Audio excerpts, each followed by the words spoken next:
Welcome to the world of facts. Is opportunity monopolized? No man is kept poor because opportunity has been taken away from him, because other people have monopolized the wealth and have put a fence around it. You may be shut off from engaging in business in certain lines, but there are other channels open to you. Probably it would be hard for you to get control of any of the great railroad systems. That field is pretty well monopolized. But the electric railway business is still in its infancy and offers plenty of scope for enterprise. And it will be but a few years until traffic and transportation through the air will become a great industry and in all its branches will give employment to hundreds of thousands and perhaps to millions of people.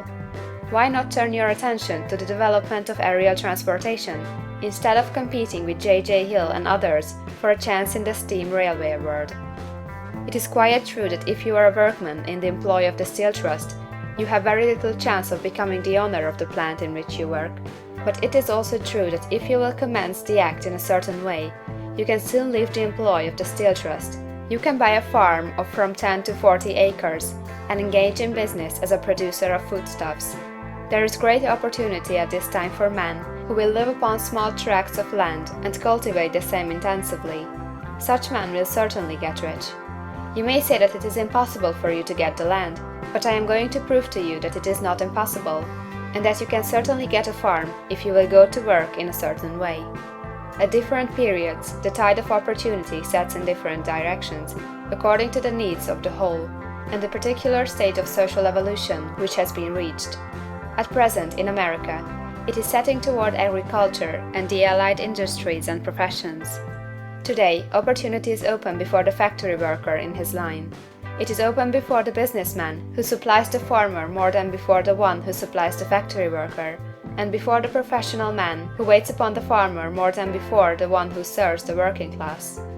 There is abundance of opportunity for the man who will go with the tide, instead of trying to swim against it. So the factory workers, either as individuals or as a class, are not deprived of opportunity. The workers are not being kept down by their masters. They are not being ground by the trusts and combinations of capital. As a class, they are where they are because they do not do things in a certain way. If the workers of America chose to do so, they could follow the example of their brothers in Belgium and other countries, and establish great department stores and cooperative industries. They could elect men of their own class to office, and pass laws favoring the development of such cooperative industries, and in a few years they could take peaceable possession of the industrial field. The working class may become the master class whenever they will begin to do things in a certain way. The law of wealth is the same for them as it is for all others. This they must learn, and they will remain where they are as long as they continue to do as they do. The individual worker, however, is not held down by the ignorance or the mental slothfulness of his class. He can follow the tide of opportunity to riches, and this book will tell them how. No one is kept in poverty by a shortness in the supply of riches. There is more than enough for all. A palace as large as the Capitol at Washington might be built for every family on earth from the building material in the United States alone. And under intensive cultivation, this country would produce wool, cotton, linen, and silk enough to clothe each person in the world finer than Solomon was arrayed in all his glory, together with food enough to feed them all luxuriously. The visible supply is practically inexhaustible, and the invisible supply really is inexhaustible. Everything you see on earth is made from one original substance, out of which all things proceed.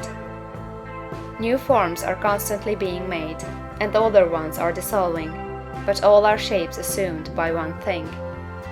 There is no limit to the supply of formless stuff, or original substance.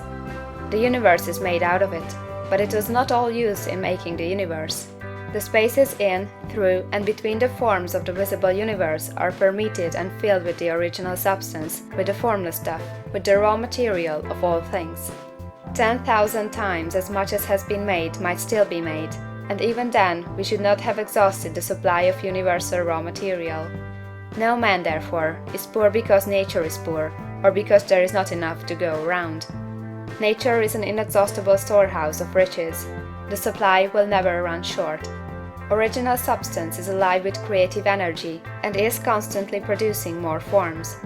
When the supply of building material is exhausted, more will be produced. When the soil is exhausted, so that foodstuffs and materials for clothing will no longer grow upon it, it will be renewed, or more soil will be made. When all the gold and silver has been dug from the earth, if man is still in such a stage of social development that he needs gold and silver, more will be produced from the formless. The formless stuff responds to the needs of man, it will not let him be without any good thing. This is true of man collectively.